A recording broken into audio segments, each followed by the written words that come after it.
Well, hello. It's the menagerie here with a unusual, but not unique, Thursday interruption. And we're going to do one of our talking videos.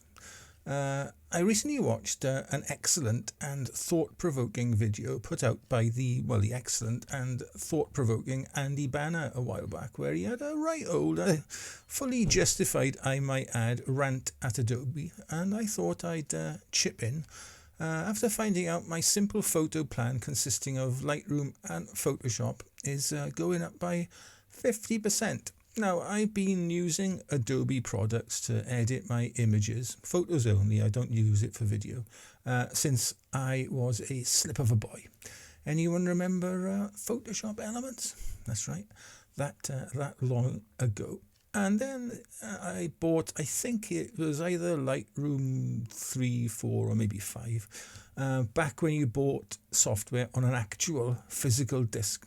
Now for anyone younger than 30 watching, then yes, those days they did exist when black and white wasn't so much an artistic choice than the norm. I exaggerate, of course. Seriously though, I have a load of years invested in learning Adobe software, and I think I'm now fairly proficient in editing my images in it. And there's a link up there somewhere to one of my recent editing videos, and see if you agree. And then when it came time to upgrade from whatever version of Lightroom I was using, it coincided with Adobe starting their subscription model.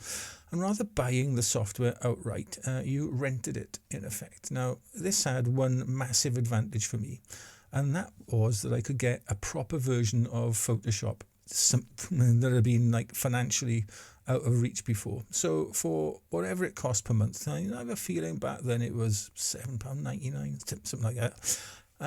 I could always have bang up to date, eye-wateringly expensive, industry standard Adobe software. And I loved it.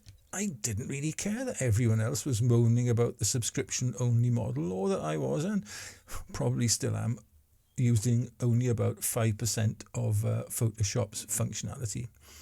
One thing I didn't do back then, and never have done really, was use Lightroom as my main method of storing and cataloguing my images. Well, Lightroom or Bridge really.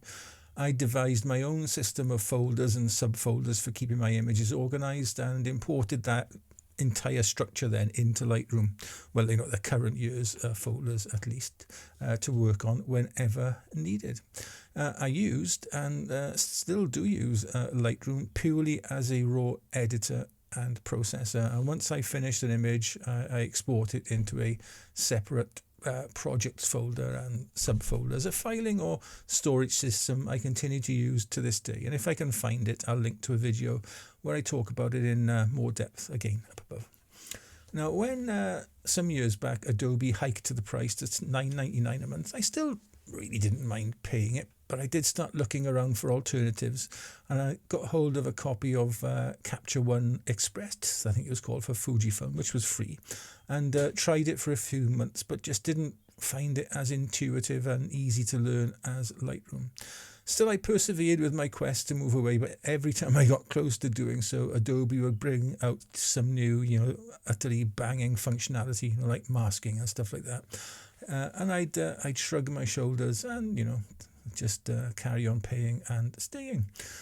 Moving on to today, though, and this latest price hike is a bit offensive and hard to stomach. Now, maybe not in monetary terms, but definitely as a percentage increase.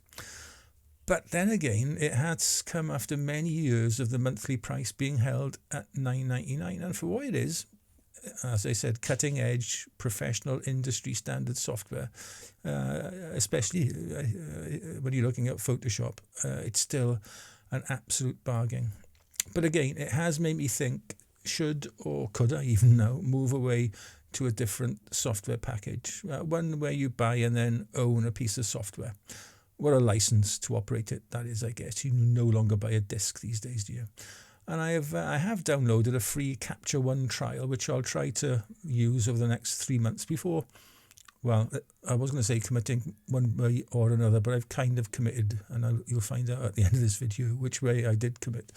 The Adobe subscription model does, though, have its advantages, and the main one is that you always have the latest version to use. Now, if I were to buy Capture One, would I get free updates? And if so, for how long? Would there come a time when I'd have to stump up another £300 or so for the latest version and must-have functionalities?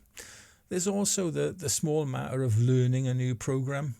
No problem if you're a youngster, but the phrase old dog and new tricks is quite an accurate one, I found, as I race towards the Grim Reaper's ever more magnetic embrace. Also, my MacBook Pro is happy handling Lightroom and Photoshop, and does so with considerable ease. Now, it is quite a powerful machine, but I know that this is one of Andy's main gripes after a Lightroom update severely compromised, well, completely ruined even his PC's usability. Now, I don't suffer any slowdowns or crashes or memory problems, well, not on the computer anyway. It all seems very stable and power efficient, and I place a great deal of value in that reliability and efficiency. Now, have I been lucky, or does Apple Silicon handle Lightroom more efficiently? I don't know, I'm not a computer guy, but a simple software update shouldn't brick someone's previously working just fine computer, should it? Now, I could, with the ever-expanding retouching functions in Lightroom, possibly get away with not having Photoshop. Now, these tools, they're not quite at Photoshop level just yet, but they will get there, I'm sure. But then I do use Photoshop a whole load for exporting web-sized images and creating my YouTube thumbnails. I dare say there are other apps that could do that at a fraction of the cost, but it's just so damn easy with Photoshop. And even though I use very little of it in my proper work, shall we say, I do enjoy mucking about with it, creating layers and doing silly things. And who knows, one day I might sit down and actually learn the whole darn thing properly.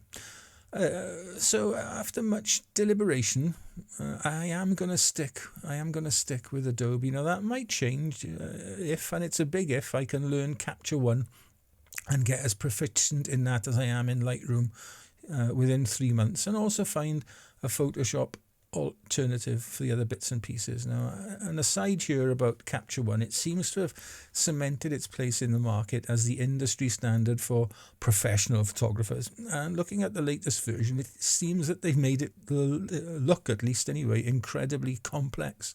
Maybe to create the illusion that it is for pros only. I'd be interested to know if anybody else thinks that way, or is it just me and my aging brain? There are, of course, other options like Lumina, Affinity Photo, DxO, etc., as well as free Lightroom and Photoshop alternatives. But then there's the learning curve, and will they be as stable as Lightroom and Photoshop are on my MacBook? But for now, at least, I bought myself some time, and by paying a yearly subscription, the price has remained at $9.99 a month, and I am locked in for another year. But when this comes to an end, who knows? We'll see. We'll have to look at it. We'll have to look at it again. Anyway, until Saturday, when we're here with a high-resolution macro shootout. That's right. Be nice to each other, okay? Ta-ra.